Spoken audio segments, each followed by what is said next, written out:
This is breaking news from News 8.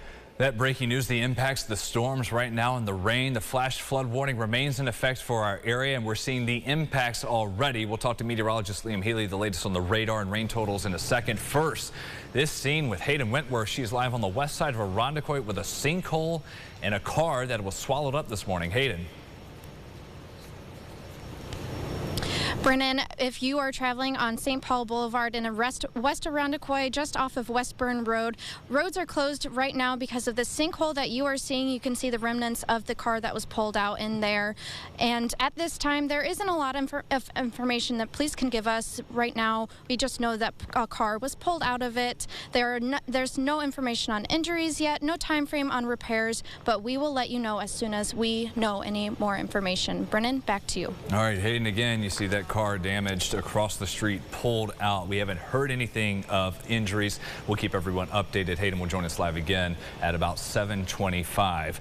Let's turn over to Liam now. And Liam, just the rain for hours and hours overnight, and you can see it right there on the map of where all of it was. It was really an astounding amount of rain that's fallen across a lot of the region. Even into parts of northern Livingston, they've gotten well over 1.5 inches, almost 2 inches of rain. But really, the focus area here is going to be in parts of Monroe County that saw well over 2.5 inches, including places like around Irondequoit where that sinkhole formed. But the heaviest rains, believe it or not, right on the western side of Rochester, over by Chili, as well over by Gates. You're starting to see some of those 2.5, over 3 inches of rain being reported in some areas. Both of these flash flood warnings, by the way, continue until 9:15 a.m. this morning. Rain is coming to an end. We're going to start to see some drier weather through the end of the day, but still tracking some showers through Wayne County. We'll get into some more details. Another check your weather before the end of sunrise start. Oh man, so much going on. All right, thank you, Liam. We know that issue in Irondequoit with the sinkhole. As for the other portions of the area on the expressways, just backups because of all the ponding as people are coming up to slow down. We have had some issues of crashes, many of them reported on the west side, 490 headed towards 390 when you're coming in from Gates. We will check sunrise traffic again, as well as the latest on that sinkhole at 7:25 when we see you during CBS Mornings. To other news developing and breaking overnight, a man is recovering after a shooting in Rochester. That victim, a 43-year-old, is expected to live. The shooting happened on Campbell Street near Ames just after 1 this morning. That video from the neighborhood. No arrests have been made. We are learning more through updates from RPD about a call for a break-in at the old Kodak Hawkeye plant in Rochester. Police say while no arrests have been made yet, when officers arrived yesterday, several people were seen running out of the building, leaving, which has since been cleared out. They went room to room. A large number of first responders were working the scene because of the size of the property that's vacant and dangers that can come along with that. The investigation remains open. Governor Kathy Hochul confirmed she's sending in National Guard members to Monroe County at the request of Executive Adam Bello to help with the influx of asylum seekers recently to our area from downstate. Some of those seeking refuge here in Rochester have already gone back to New York City following a journey one local lawmaker describes as simply chaotic. The request for increased security from the state comes after Erie County over the last week had 2 separate sexual assault cases allegedly involving asylees. County legislator here in Monroe County, Mercedes Vasquez-Simmons, explains just some of what these families have had to endure.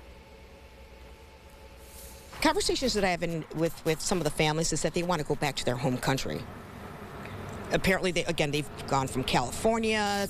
They've been shipped all over. Zero communication. She had no idea where she was. She's asking me, "But where am I?" I literally had to show her a map and show her where she was. She had no idea. She was like, "Oh, so we're not in the Bronx?" She was just confused. And most of the families echoed the same thing. They just told us, get on the bus. Rochester City Council is asking for your help, donations to support the asylum seekers. For that, if you want to give something, bins will be set up at City Hall at the main entrance. Police say they're seeing an uptick recently in car thefts at the Seneca Park Zoo. About half a dozen cars have been stolen from the parking lots this month, and officers say they are trying to address that by having a bigger presence. We started adding additional patrols down there, as well as we've been working with the county, with Monroe County Public Safety, working through different security cameras in the area, different enforcement efforts that we can take in terms of helping to identify the suspects involved in this, we can apprehend them, and then also secondarily on what the security plan is at the parking lot there, and we can work together to increase security. Speaking of the zoo, a giraffe is recovering after a very high-risk but successful procedure. Kapinzi, the female Maui giraffe, underwent anesthesia yesterday for the operation so animal care teams could perform a biopsy and radiograph on a growth on her jaw. They fear it could be a tumor, and it has in recent weeks been really affecting her ability to eat. The procedure did go well, that's what we're told, and Kempinski is back up and walking again.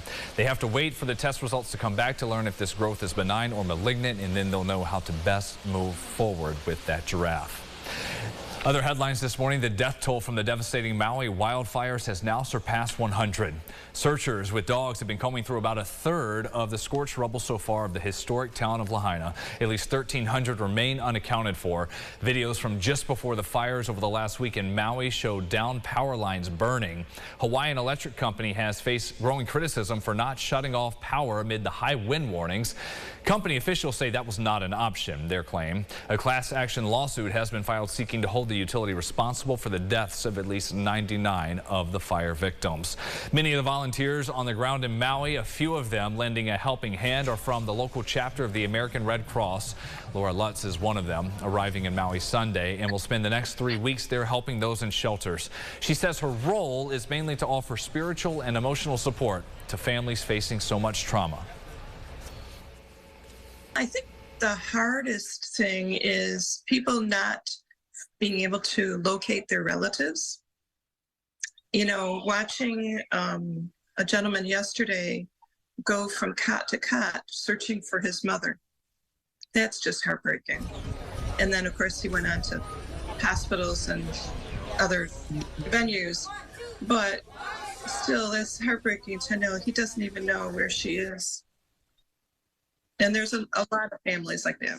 From a volunteering standpoint, Lutz estimates disaster relief and assessment will take many months.